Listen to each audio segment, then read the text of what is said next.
صحبت اللہ والوں کی اللہ سے ملوا جاتی ہے، صحبت اللہ والوں کی اپنا رنگ دکھا جاتی ہے، صحبت اللہ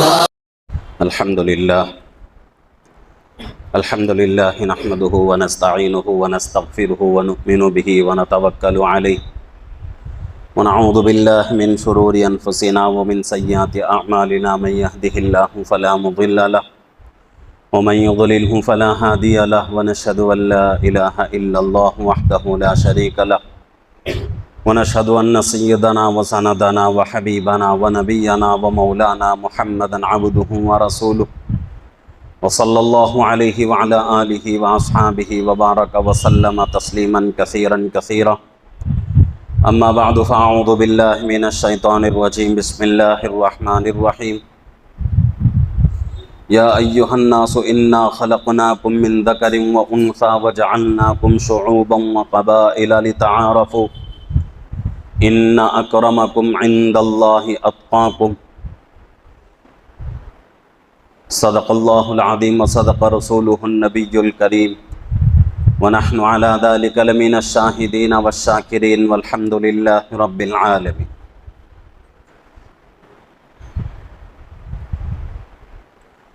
محترم معزز بزرگ اور عزیز دوستو، اسلامی مہینوں کے اعتبار سے محرم الحرام کا مہینہ چل رہا ہے اور انگریزی مہینوں کے اعتبار سے اگست کا مہینہ چل رہا ہے۔ دونوں مہینے بہت ہی فضیلت والے مہینے ہیں۔ محرم الحرام کا مہینہ اسلامی اعتبار سے فضیلت رکھتا ہے اور اگست کا مہینہ ملکی اعتبار سے فضیلت رکھتا ہے۔ محرم الحرام کی فضیلت اپنی جگہ مسلم ہے، اسی طریقے سے اگست کے مہینے کی فضیلت اپنی جگہ مسلم ہے۔ محرم الحرام کے مہینے کو درمیان سے نکال دیا جائے تو بہت ساری فضیلتوں سے ہم لوگ محروم ہو جائیں گے۔ اسی طریقے سے اگست کے مہینے کو انگریزی مہینوں سے نکال دیا جائے تو ہندوستان کی آزادی کی عظیم نعمت سے ہم لوگ محروم ہو جائیں گے۔ تو دونوں مہینے ساتھ ساتھ چل رہے ہیں۔ گزشتہ جمعہ میں محرم کی فضیلت کے بارے میں کچھ باتیں ہمارے سامنے آئی تھیں، اور بھی بہت ساری باتیں ہیں۔ غلط رسوم و رواج، غلط عقائد، غلط کاموں کے تعلق سے کچھ باتیں کہنی تھی، لیکن اگست کا مہینہ ہے اور وہ بھی 15 اگست بالکل قریب آ رہی ہے تاریخ، تو اس تاریخ کی مناسبت سے کچھ باتیں مجھے عرض کرنی ہیں۔ ہم سب کو معلوم ہے کہ 15 اگست ہمارے لیے بہت ہی اونچی تاریخ ہوتی ہے۔ جب یہ تاریخ آتی ہے، یہ دن آتا ہے 15 اگست کا، تو پورے ملک میں ایک خوشی منائی جاتی ہے، اور ہر چھوٹا بڑا آدمی یہ کوشش کرتا ہے کہ آزادی کے نغمے گائیں، آزادی کے تعلق سے کچھ باتیں کہیں اور سنیں۔ مٹھائیاں تقسیم ہوتی ہیں، بچوں کے ہاتھ میں چھوٹے چھوٹے معصوم ہاتھوں میں ہمارے ہندوستان کا ترنگا رہتا ہے، جھنڈا رہتا ہے۔ اسکولوں میں جاتے ہیں، وہاں ترنگا لہرایا جاتا ہے۔ اسی طریقے سے مدارس دینیہ میں بھی اس دن کو خوشی کے ساتھ اسلام کے دائرے میں رہ کر منایا جاتا ہے۔ تو یہ دن ہمارے لیے بہت ہی مبارک دن ہے اور بہت ہی بڑی نعمت ہے ہم ہندوستانیوں کے لیے، کیونکہ اسی تاریخ کو ہمارا یہ ملک انگریزوں کے ہاتھوں سے، انگریزوں کے غلامی سے آزاد ہوا ہے۔ اس سے پہلے گزشتہ سال بھی، اس سے پہلے سال بھی بہت ساری باتیں میں نے آزادی کے تعلق سے اور ہندوستان کیسے آزاد ہوا اس کے تعلق سے بہت ساری باتیں بتائی تھیں۔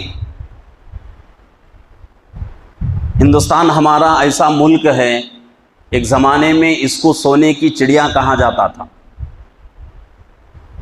لیکن ناپاک لوگوں کی ناپاک نگاہیں ہمارے ملک پر پڑی تو جس ملک کو سونے کی چڑیا کہا جاتا تھا وہ ملک غلام بن گیا۔ اللہ رب العزت قرآن پاک میں غلام کے تعلق سے اور آزاد کے تعلق سے فرما رہے ہیں۔ سورہ حجرات کی آیت شریفہ ہے، 26واں پارہ ہے، یا ایھا الناس انا خلقناکم من ذکر وانثی وجعلناکم شعوبا وقبائل لتعارفوا، اے دنیا کے انسانوں، ہم نے تم کو پیدا کیا ہے ایک مرد اور ایک عورت کے ذریعے سے۔ یا ایھا الناس انا خلقناکم من ذکر وانثی، ہم نے تم کو دنیا کے اندر پیدا کیا ہے ایک مرد اور ایک عورت کے ذریعے سے۔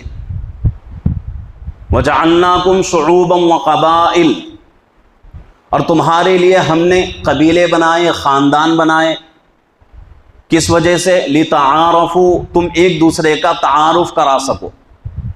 اگر پوری دنیا کا خاندان ایک ہو جائے، پوری دنیا والوں کا خاندان اور قبیلہ ایک ہو جائے تو لوگوں کے اندر پہچان مکمل طریقے سے نہیں ہو سکتی۔ اس لیے اللہ رب العزت نے خاندانوں کو الگ بنایا، قبیلوں کو الگ بنایا۔ یہ خاندان اور قبیلے کے اعتبار سے انسان پہچانا جاتا ہے، انسان جانا جاتا ہے۔ ہمارے اس علاقے کے اندر خاندان اور قبیلے کا اتنا جو ہے زور نہیں ہے، لیکن دوسرے اسٹیٹوں میں جائیں گے، خصوصاً یو پی کے اندر، بہار کے اندر، تو وہاں جو ہے خاندان کا اور قبیلے کا بہت بڑا دخل ہے، اور وہاں جو ہے خاندان اور قبیلے کے اوپر بہت سارے کام ہوتے ہیں، اچھے کام ہوتے ہیں، اور بعض لوگ جو ہیں وہ ہوتے ہیں کہ جن کا قبیلہ بڑا ہوتا ہے، جن کا خاندان اچھا ہوتا ہے، جن کے پاس مال ہوتا ہے، تو وہ خاندان والے کیا کرتے ہیں، خود اپنا پیسہ لگا کر کوئی ایک مدرسہ بنا دیتے ہیں، کوئی ایک مسجد بنا دیتے ہیں، اور اسے نام رکھ دیا جاتا ہے کہ بھئی یہ مسجد فلانے قبیلے کی، فلانے خاندان کی، اور اس میں دوسرے قبیلے اور دوسرے خاندان کو نماز پڑھنے کی پوری اجازت رہتی ہے، لیکن اس کی مدد صرف وہی خاندان کرے گا، وہی قبیلہ کرے گا۔ ہمارے یہاں اتنا نہیں ہے خاندان اور قبیلے کا، تو اللہ رب العزت جو ہے فرما رہے ہیں کہ ہم نے پوری دنیا کے انسانوں کو پیدا کیا ہے۔ کیسے پیدا کیا؟ ایک مرد اور ایک عورت کے ذریعے سے، اور ہم نے ان کے درمیان خاندان اور قبیلے بنائے تاکہ لوگ ایک دوسرے کو پہچان سکیں۔ مثال کے اعتبار سے دو آدمیوں کا نام ایک ہے، عبداللہ ہے، مثال کے اعتبار سے دونوں کا نام ایک۔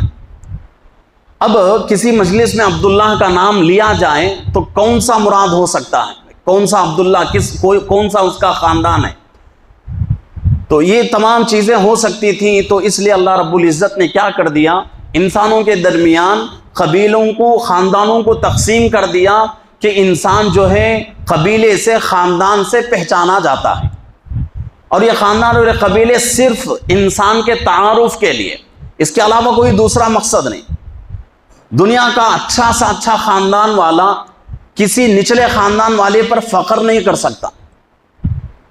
سب سے اچھا خاندان سید کا ہوتا ہے، قریشی ہوتا ہے، اگر وہ آدمی دوسرے خاندان کے اوپر فخر کرے تو اس آدمی کے لیے اس کی اجازت نہیں۔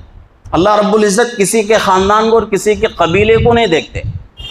اللہ کے پاس کوئی قبیلہ، کوئی خاندان نہیں چلتا، اللہ کے پاس اعمال چلتے ہیں، اور اللہ رب العزت صرف ایمان دیکھتے ہیں، اعمال دیکھتے ہیں، اور یہ خاندان اور یہ قبیلے صرف دنیا کے حد تک ایک دوسرے کا تعارف ہو جائیں، ایک دوسرے کو لوگ پہچان لیں، اس وجہ سے۔ اب دوسری بات یہ ہے کہ انسان دنیا کے اندر پیدا ہوتا ہے تو فطری چیز یہ ہے، فطری طور پر انسان آزاد ہو کر ہی پیدا ہوتا ہے، کوئی آدمی کوئی بچہ کسی کا غلام بن کر پیدا نہیں ہوتا. پیدا ہونے کے بعد لوگ جو ہے کسی کو جو مال دے کر خرید لیتے ہیں, خرید کر اس کو غلام بنا لیتے ہیں. اب تو وہ سلسلہ ختم ہو چکا ہے, اب تو پورے دنیا کے انسان آزاد ہیں. اللہ کا کرم ہے, اللہ کا احسان ہے. پرانے زمانے میں یعنی ابھی اسلام نہیں آیا تھا, زمانے جاہلیت میں غلاموں کا بہت سلسلہ تھا. جب اسلام آیا تو غلاموں کا سلسلہ اسلام نے دھیرے دھیرے ختم کر دیا. جیسا کہ بعض گناہ اگر انسان سے ہو جائے تو اس کے کفارے پر غلام آزاد کرنے کا حکم دیا گیا. کیوں حکم دیا گیا؟ وجہ اس کی یہ ہے کہ غلامی کا سلسلہ ختم ہو جائے, پورے دنیا کے انسان آزاد طریقے سے زندگی گزارے. یہ اسلام کا ایک بہت بڑا جو ہے کارنامہ ہے. تو دنیا کا ہر انسان ماں کے پیٹ سے آزاد ہو کر ہی پیدا ہوتا ہے. اگر اس کو کوئی دنیا کا انسان غلام بنانا چاہے تو ہو نہیں سکتا. وقتی طور پر مجبور ہو کر آدمی جو ہے پیسوں کے اعتبار سے, اپنے پیٹ کے تقاضے سے, کسی اور مجبوری سے کسی آدمی کی غلامی میں چلا جائے, یہ ہو سکتا ہے. لیکن پوری زندگی کسی دوسرے کے غلامی میں رہ کر زندگی گزارنا کوئی انسان اس کو پسند نہیں کرتا. اللہ نے ایسا قانون دنیا کا بنایا. اب ہمارے ہندوستان کی تاریخ کو اٹھا کر دیکھیں کہ ہمارے ہندوستان کے اوپر جب انگریزوں کا ناپاک قدم پڑا, ہمارے ہندوستان کے اوپر انگریزوں کی ناپاک نگاہیں پڑی, اور یہاں جو ہے اس زمانے میں, ابھی میں نے کہا کہ ہمارے ہندوستان کو اس زمانے میں سونے کی چڑیا کہا جاتا تھا, اسی نام سے ہمارا ملک مشہور تھا. تو اس زمانے میں زیادہ طور سے کلکتہ ہے, اسی طریقے سے گجرات کا کچھ علاقہ, سورت ہے, احمد آباد ہے, یہ علاقے جو ہیں بزنس کے اعتبار سے بہت ہی عمدہ علاقے تھے, اور یہاں جو ہے بہت کمائی ہو جاتی تھی. تو انگریزوں کی جب نگاہ اس چیز پر پڑی کہ بھئی ہندوستان میں بعض علاقے ایسے ہیں جس میں بیوپار بہت زیادہ ہوتا ہے, بزنس بہت زیادہ ہوتا ہے, وہاں کا مال بہت عمدہ ہوتا ہے, تو انہوں نے کیا کیا, حضرت اورنگزیب عالمگیر رحمت اللہ علیہ, ہمارے جو ہے ہندوستان کے بہت بڑے بادشاہ گزرے ہیں. آج لوگ ان کو بہت ہی برے طریقے سے لوگوں کے سامنے پیش کرتے ہیں.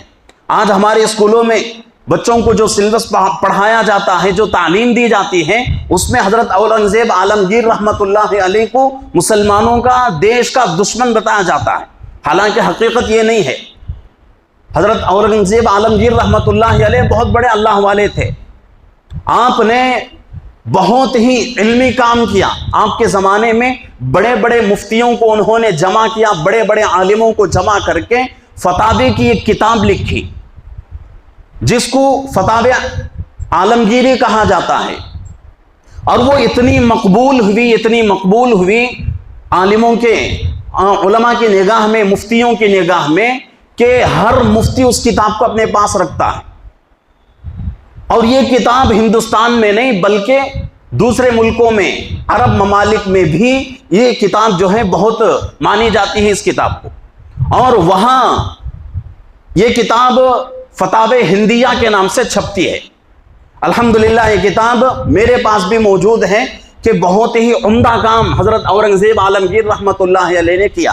بہت بڑے اللہ والے تھے, بادشاہ تھے, لیکن آج لوگ اس کو جو ہے بہت ہی برے طریقے سے لوگوں کے سامنے پیش کرتے ہیں. ابھی جو بنارس کا جو مسجد کا سلسلہ چلا ہوا تھا, گیان واپی مسجد کا, تو اس میں کتنے الزامات حضرت اورنگزیب عالمگیر رحمت اللہ علیہ پر لگائے کہ ہر آدمی یہی کہتا تھا کہ اورنگزیب عالمگیر نے اپنے طاقت کے زور پر جو مسجد بنائی تھی وہ اصل مسجد نہیں تھی بلکہ وہاں ایک مندر تھا. اس مندر کو توڑ کر انہوں نے کیا کیا, اس وقت مسجد بنائی. تو ایسے الزامات ان کے اوپر لگائے گئے اور بہت ہی برے طریقے سے ان کو جو ہے لوگوں کے سامنے پیش کیا. حالانکہ بہت بڑے اللہ والے تھے, اور ہمارا یہ ماننا ہے کہ بھئی اتنے بڑے اللہ والے ہیں, پوری دنیا مل کر بھی اب تو صرف ہندوستان میں چل رہا ہے، پوری دنیا مل کر بھی ان کے بارے میں برا بھلا کہتے رہیں، لیکن ایک بال کے برابر بھی فرق نہیں آئے گا ان کی ذات میں۔ تو حضرت عالمگیر رحمت اللہ علیہ کے زمانے میں انگریز آیا، انگریز آ کر وہی پہلا ان کا قدم تھا، آ کر انہوں نے بادشاہ کے سامنے یہ عرض کیا کہ بادشاہ سلامت، ہم جو ہے فلاں ملک سے تعلق رکھتے ہیں، یہاں بہت زیادہ مال ہے، اس کو ہم اپنے ملک میں لے جا کر فروخت کرنا چاہتے ہیں، جس سے آپ کا ملک اور ترقی کرے گا اور آگے بڑھے گا، آپ کے ملک میں پیسہ زیادہ ہو جائے گا۔ تو حضرت اورنگزیب عالمگیر رحمت اللہ علیہ نے اس کی اجازت دے دی۔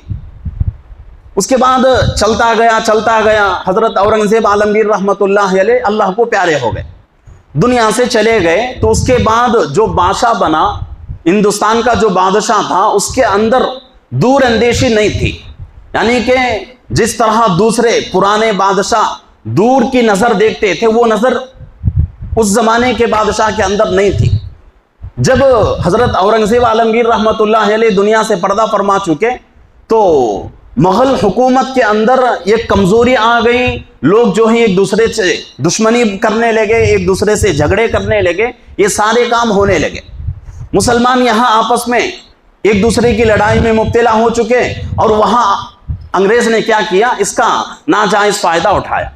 اب ہوتے پورے ہندوستان کے اوپر قبضہ کرنے کا اس نے ارادہ کیا۔ اب یہ آگے بڑھتا گیا تو بنگال کا اس وقت مسلمان حاکم تھا سراج الدولہ۔ اس نے سوچا کہ بھئی آج انگریز جس کی نیت بہت ہی ناپاک ہوتی جا رہی ہے، بہت ہی خراب ہوتی جا رہی ہے، تو اس نے کیا کیا، انگریزوں کے خلاف جنگ کا اعلان کیا۔ اور سب سے پہلے سراج الدولہ یہ مسلمان حاکم تھا، بنگال کا رہنے والا تھا، تو اس نے کیا کیا، انگریزوں کے خلاف جنگ چھیڑ دی۔ وہاں ہوا، اس کے بعد میسور کے حضرت ٹیپو سلطان شہید رحمت اللہ علیہ، ہماری آزادی کی جو تاریخ ہے، حضرت ٹیپو سلطان رحمت اللہ علیہ کے علیہ کو اگر چھوڑ دیا جائے، حضرت کی ذات کو اگر نکال دیا جائے، تو ہماری تاریخ جو ہے آزادی کی وہ مکمل نہیں ہو سکتی۔ انہوں نے بھی بہت قربانیاں دی، بہت ہی جذبے سے اور بہت ہی بہادری سے مقابلہ کیا، لیکن اس وقت ہمارے اکابرین نے بڑی بڑی قربانیاں دی، اپنے آپ کو جو ہے سولی پہ لٹکا دیا، اپنے آپ کو جو ہے آگ میں جلنا پسند کر لیا، اپنے آپ کو جو ہے جیل میں بند ہونا پسند کر لیا، لیکن انگریزوں کے خلاف جنگ بند کرنا ہمارے علماء کو، ہمارے اکابر کو پسند نہیں تھا۔ مکمل ہمارے ہندوستان کی آزادی کی 200 سال کی تاریخ ہے، آج ہم مسلمان ہیں، ہمارے اکابرین کے صدقے میں ہم کو یہ ہندوستان میں آزادی ملی ہے، لیکن افسوس ہے کہ مسلمان آج اتنا جو ہے ہندوستان کی آزادی کی تاریخ سے بے خبر ہو چکا ہے۔ اگر مجمع کے اندر اٹھا کر کسی سے یہ پوچھا جائے کہ بھئی بتاؤ حضرت قاسم نانوتوی رحمت اللہ علیہ کون تھے، حضرت رشید احمد گنگوہی رحمت اللہ علیہ کون تھے، حضرت شیخ الاسلام حسین احمد مدنی رحمت اللہ علیہ کون تھے، حضرت شیخ الہند رحمت اللہ علیہ کون تھے، تو کوئی آدمی بتا نہیں سکتا، کوئی آدمی بتا نہیں سکتا۔ آج ہماری یہ افسوس کی بات ہے ہمارے لیے کہ ہمارے اکابر نے اتنی بڑی قربانیاں دی، تاریخوں میں بات لکھی ہوئی ہے، کتابوں میں موجود ہے، اگر آپ کو دیکھنا چاہیں تو کتابیں اٹھا کر دیکھ سکتے ہیں کہ 200 سال کی تاریخ ہے، مکمل 100 سال تک صرف اور صرف مسلمان علماء اور مسلمان عوام نے مل کر جنگ کیا، صرف 100 سال۔ اس 100 سال کے اندر کسی دوسرا مذہب کا کوئی آدمی جنگ میں شریک نہیں تھا۔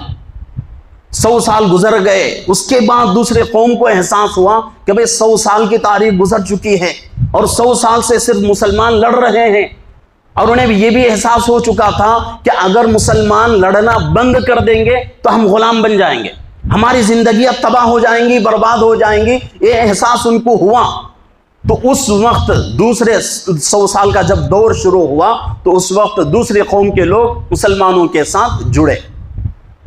اب اور ایک بات میں عرض کرتا چلوں کہ ہمارے اکابرین نے جو قربانیاں دی ہیں، کسی بھی بزرگ کے بارے میں آپ اٹھا کر دیکھیں، ہر بزرگ کا تعلق کسی نہ کسی مدرسے سے ضرور ہے، اور یہ جماعت جو نکلی ہوئی ہے، نکل کر قربانیاں دینے تیار ہو چکی ہے، پوری کی پوری جماعت مدرسوں سے تعلق رکھتی تھی۔ آج بہت سارے لوگ یہ کہتے ہیں کہ بھئی مدرسوں سے کیا فائدہ ہو رہا ہے امت کا، اس سے بڑا فائدہ کیا ہونا ہے ہمارے لیے کہ بھئی ہم اس ملک کے اندر آزادی سے زندگی گزار رہے ہیں۔ اگر یہ مدرسے نہ ہوتے تو علماء پیدا نہیں ہوتے، علماء پیدا نہیں ہوتے تو ہمارا ہندوستان آزاد نہیں ہوتا۔ اسی درمیان میں دارالعلوم دیوبند کی بنیاد رکھی گئی۔ اس وقت دلی کے اندر بہت بڑے بڑے مدارس موجود تھے، لیکن انگریز غالب آ گیا۔ انگریز غالب آنے کے بعد پورے مدرسوں کے اوپر بلڈوزر چلا دیا گیا، پورے مدرسوں کو گرا دیا گیا، مسجدوں کو شہید کر دیا گیا، علماء کو جو ہے شہید کر دیا گیا۔ تو اس وقت کچھ اکابرین کے دلوں کے اندر اللہ نے یہ بات پیدا کی کہ بھئی اگر ایسا ہی خاموش رہیں گے تو ایک وقت ایسا آئے گا کہ پورے مدرسے ہمارے ختم ہو جائیں گے، پورے مسجدیں ختم ہو جائیں گی، پورے علماء ختم ہو جائیں گے۔ اب کیا کیا جائے؟ بہت بڑا مسئلہ کھڑا ہے امت اکابرین کے سامنے کہ ایک ایک عالم کو پکڑ کر سولی پہ لٹکایا جا رہا ہے۔ یہاں تک کہ کتابوں میں بات آتی ہے کہ دہلی کے اندر ایک چوراہا ہے جس کو چاندنی چوک کہا جاتا ہے، وہاں سے لے کر خیبر بہت لمبا جو ہے فاصلہ ہے، وہاں تک درمیان میں جتنے بھی جھاڑ ہوتے تھے، درخت ہوتے تھے، تو ہر درخت کے اوپر ایک ایک عالم کی لاش لٹکی ہوئی رہتی تھی۔ کیا کرتے تھے انگریز؟ عالم کو پکڑتے تھے، ہاتھی پر بٹھاتے تھے، ہاتھ پیر باندھ دیتے تھے، گلے میں پھانسی کا پھندا لٹکاتے اور نیچے سے ہاتھی کو جو ہے بھگا دیتے۔ ہاتھی جو ہے نیچے سے چلا جاتا، عالم جو ہے تڑپ تڑپ کے جان دیتا تھا۔ تو ان حالات کو دیکھتے ہوئے ہمارے اکابرین نے کیا کیا بھائی، اس طرح اگر جنگ کرتے رہیں گے اور ہمارے علماء ختم ہو جائیں گے تو آگے امت کا رہبر کون بنے گا، امت کو لے کے چلنے والا کون بنے گا؟ تو اس وقت ہمارے اکابرین نے مشورہ کیا، مشورہ کر کے اس وقت دیوبند جو ہے بہت ہی جنگلی علاقہ تھا، اس گاؤں کے اندر لوگ موجود نہیں تھے، بہت ہی کم لوگ وہاں موجود تھے۔ وہاں اس علاقے کے اندر ایک جگہ انار کا جھاڑ تھا، انار کے جھاڑ کے نیچے مدرسہ شروع کیا۔ صرف 2 لوگ تھے، مدرسہ جب شروع ہوا انار کے جھاڑ کے نیچے۔ الحمدللہ آج جو ہے مدرسے پکے عمارتوں میں موجود ہیں، کہیں کہیں جو ہے کرائے کی بلڈنگوں میں چل رہے ہیں مدرسے، لیکن دیوبند کا جو مدرسہ شروع ہوا ہے وہ انار کے جھاڑ کے نیچے شروع ہوا، ایک استاد اور ایک شاگرد کے ذریعے سے۔ اس کے بعد وہ مدرسہ شروع ہوا، وہاں سے علماء نکلتے گئے، تو ایک زمانہ ایسا آیا کہ اس مدرسے سے علماء کی بہت بڑی جماعت تیار ہونے لگی۔ آج اگر دیکھا جائے تو 1 سال کے اندر اسی ایک مدرسے سے 1200 سے 1500 علماء، عالم، مفتی تیار ہو گئے باہر آتے ہیں۔ تو جتنے بھی ہمارے اکابر تھے پوروں کا تعلق مدرسوں سے تھا۔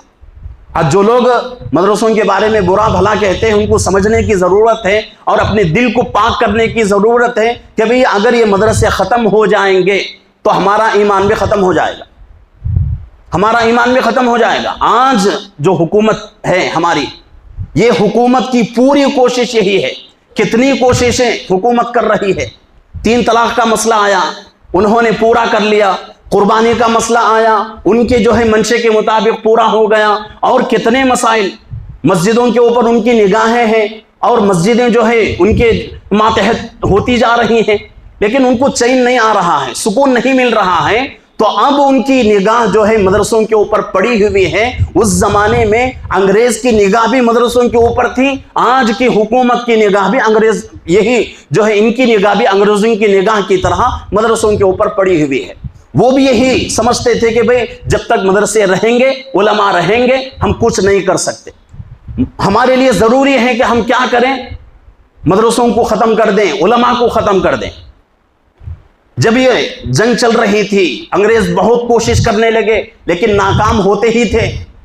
تو ایک بہت بڑی میٹنگ ہوئی، میٹنگ میں باہر ممالک کے بہت بڑے پادری آئے، بہت بڑے بڑے علماء ان کے موجود، بہت بڑی میٹنگ ہوئی۔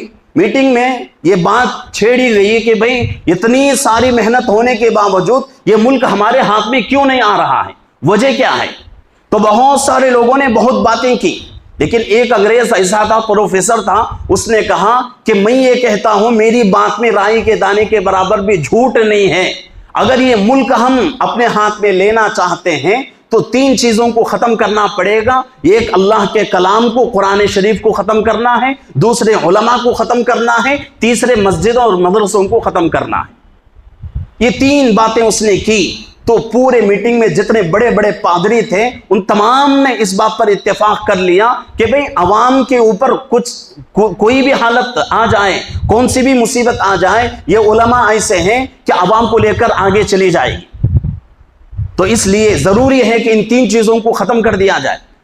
پہلا انہوں نے قدم اٹھایا قرآن شریف کو جلانے کا، قرآن شریف کو ختم کرنے کا۔ کتابوں میں لکھا ہوا ہے کہ ایک سال میں انہوں نے کئی لاکھ قرآن شریفوں کو جلا دیا، اور جلاتے جلاتے جلاتے جلاتے ایک چھوٹے سے قریے میں پہنچے، چھوٹا سا گھر تھا، اس گھر میں ایک حافظ صاحب جو ہے ایک 5-6 بچوں کو بٹھا کر قرآن شریف سکھا رہے تھے۔ انگریز آیا، وہاں آ کر پوچھنے لگا کہ ارے حافظ صاحب تم کیسے قرآن شریف پڑھاؤ گے، قرآن شریف تمہارے سامنے موجود نہیں ہے، آگے تم جو تمہاری زندگی ختم ہے، آگے تمہاری نسل کامیاب نہیں ہو سکتی۔ تو حافظ صاحب نے ایک بچے کو اٹھا کر کہا کہ بیٹا پڑھنا شروع کر۔ تو اس نے قرآن شریف پڑھنا شروع کیا۔ تو جب بچے نے قرآن شریف پڑھا، حافظ صاحب نے اس انگریز سے مخاطب ہو کر کہا ارے انگریز، قرآن شریف تمہارے سامنے موجود ہے، اس کو تم ختم کرنا چاہتے ہو، وہ قرآن شریف جو بچوں کے سینوں میں ہے اس کو کہاں سے ختم کرو گے؟ یہ قرآن شریف صرف کتابوں کے اندر موجود نہیں بلکہ لاکھوں کروڑوں لوگوں کے دلوں میں موجود ہے، اس کو ختم نہیں کر سکتے۔ اللہ رب العزت نے اس کی نگرانی کی ذمہ داری لے لی ہے۔ اِنَّا نَحْنُ نَزَّلْنَا الذِّكْرَ وَإِنَّا لَهُ لَحَافِظُونَ، اللہ کا فرمان ہے کہ ہم ہی قرآن شریف کو نازل کرنے والے ہیں اور ہم ہی اس کی حفاظت کریں گے۔ تو جنگ آزادی کا جو تاریخ ہے وہ بہت لمبی تاریخ ہے، بہت لمبی تاریخ ہے۔ میں تو یہ چاہتا تھا کہ 2 جمعوں کے اندر اس تاریخ کو جو ہے پیش کروں، لیکن 2 جمعوں میں نہیں بلکہ اگر 10 جمعوں میں اگر پیش کرنا چاہیں تب بھی جو ہے تاریخ مکمل نہیں ہو سکتی۔ آخر میں بیچ میں کیا ہوا کہ ہمارے مسلمانوں کے غداری، مسلمان کچھ ایسے تھے، آج بھی ایسے مسلمان ہیں، اس میں کوئی شک نہیں، جس کی وجہ سے پوری قوم مصیبتوں کا شکار ہوتی ہے۔ ان لوگوں کو سمجھنے کی ضرورت ہے کہ وہ لوگ اپنے مفاد کے لیے، اپنے تھوڑے سے فائدے کے لیے پوری امت کا، پوری قوم کا نقصان کرتے ہیں، اور اللہ کے پاس اس کا جواب دینا پڑے گا۔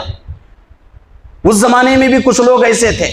حضرت ٹیپو سلطان شہید رحمت اللہ علیہ کو انگریز نے جب ان کے اوپر حملہ کیا، ان کے گھر کے اندر، ان کے قلعے کے اندر انگریز داخل ہوا، تو کسی انگریز کو اس وقت تک ہمت نہیں تھی، لیکن ایک مسلمان ایسا تھا جس نے انگریزوں کا ساتھ دیا۔ اس مسلمان کے ساتھ دیتے ہوئے، اس مسلمان کی مدد کی وجہ سے انگریز قلعے کے اندر آئے، اور حضرت ٹیپو سلطان شہید رحمت اللہ علیہ کے بارے میں کتابوں میں لکھا ہوا ہے کہ آپ کھانا کھانے بیٹھے تھے، پہلا نوالا ہاتھ میں تھا، اور نوالا جو ہے منہ کے قریب لے کے گئے تھے کہ گولیوں کی آواز آنے لگی، تو حضرت نے وہ اٹھا ہوا نوالا چھوڑ دیا اور چھوڑ کر جنگ میں شریک ہو گئے، لڑتے لڑتے شہید ہو گئے، شہید ہو گیا۔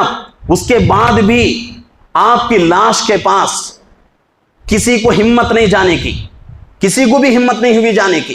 بہت وقت گزرنے کے بعد لوگوں کو یہ خدشہ تھا کہ ٹیپو سلطان جو ہے بہت ہی عقل مند انسان ہے، اگر اس کو گولی لگی ہے تو ہم یہ سمجھ رہے ہیں کہ یہ جو ہے مر چکا ہے، ایسا بھی تو ہو سکتا ہے کہ یہ مرا نہ ہو، ایسا ہی جو ہے زندہ پڑا ہوا ہو، جب جائیں گے تو ہم وہ اپنا لقمہ بنا لے گا۔ تو اس کے بارے میں لکھا ہوا کتابوں کے اندر۔ تو اس حالت میں بھی حضرت ٹیپو سلطان شہید رحمت اللہ علیہ، جس کے گولی لگی، سر میں لگی، سینے میں لگی، بہت سارے جگہوں پر گولی لگنے کے باوجود بھی ایک کافر کو، ایک انگریز کو انہوں نے قتل کر کے اپنے جان قربان کیا۔ تو ایسی قربانیاں ہیں، بہت بڑی ہے داستان، بہت لمبی ہے۔ تو اس تاریخ کو یاد کرنے کی ضرورت ہے، اس تاریخ کو سمجھنے کی ضرورت ہے۔ آج بہت سارے ہمارے پاس وسائل ہو چکے ہیں، یوٹیوب ہمارے پاس موجود ہے، سوشل میڈیا ہمارے پاس موجود ہے۔ آپ اگر ہندوستان کی تاریخ کو سمجھنا چاہتے ہیں تو کسی اچھے عالم کا بیان سنیں، یوٹیوب کے اندر بہت سارے علماء کے بیانات موجود ہیں۔ آپ کو جو ہے پتہ چلے گا کہ ہندوستان کی تاریخ کتنی بڑی ہے، کتنی اہم ہے۔ ہمارے اکابر لا محالہ، اللہ کے گھر میں بیٹھا ہوں، رائی کے دانے کے برابر بھی اس میں جھوٹ نہیں ہے۔ اگر اس زمانے میں ہمارے علماء آگے نہ بڑھتے تو آج ہم اللہ کے گھر میں بیٹھنے کے قابل نہ ہوتے۔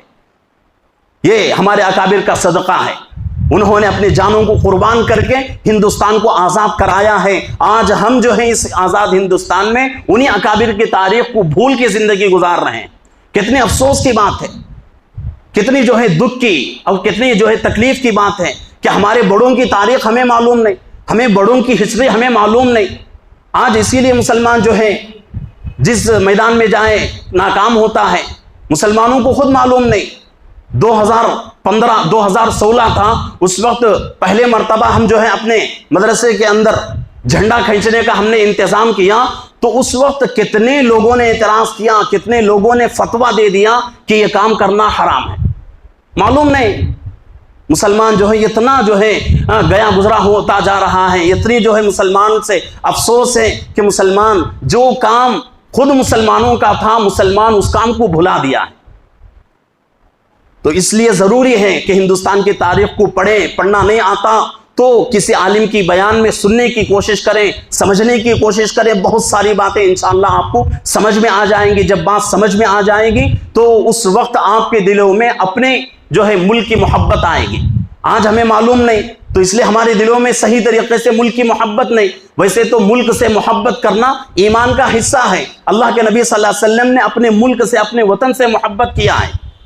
تو جب محبت کب ہوگی؟ جبکہ ہمیں جو ہے ہمارے ملک کے بارے میں معلوم ہو۔ تو اس لیے اس کو جو ہے سمجھنے کی کوشش کریں، تاریخ کو جو ہے پڑھ کر اس کو جو ہے سمجھنے کی کوشش کریں۔ پڑھنا نہیں آتا تو کم سے کم آخری درجہ سوشل میڈیا ہمارے سامنے موجود ہے، اس سے ہم بہت بڑی بڑی باتیں سمجھ سکتے ہیں۔ کسی معتبر عالم کا کوئی بیان، اچھا سا بیان سن کر اس کو جو ہے ان باتوں کو جو ہے اپنے ذہنوں میں، دماغوں میں بٹھانے کی کوشش کریں۔ اللہ رب العزت سے دعا ہے کہ اللہ رب العزت ہم تمام کو صحیح طریقے سے اپنے ملک میں محبت کے ساتھ رہنے کی، اور اپنے اکابر جو ہیں جنہوں نے اپنی جانوں کی قربانی دے کر ہمارے اس ملک کو آزاد کیا ہے، اس قربانیوں کو یاد کرتے رہنے کی اور اپنے ملک کی حفاظت کرنے کی اللہ مجھے بھی، آپ کو بھی، سب کو اس کی توفیق عطا فرمائے۔ آمین۔ وآخر دعوانا الحمدللہ رب العالمین۔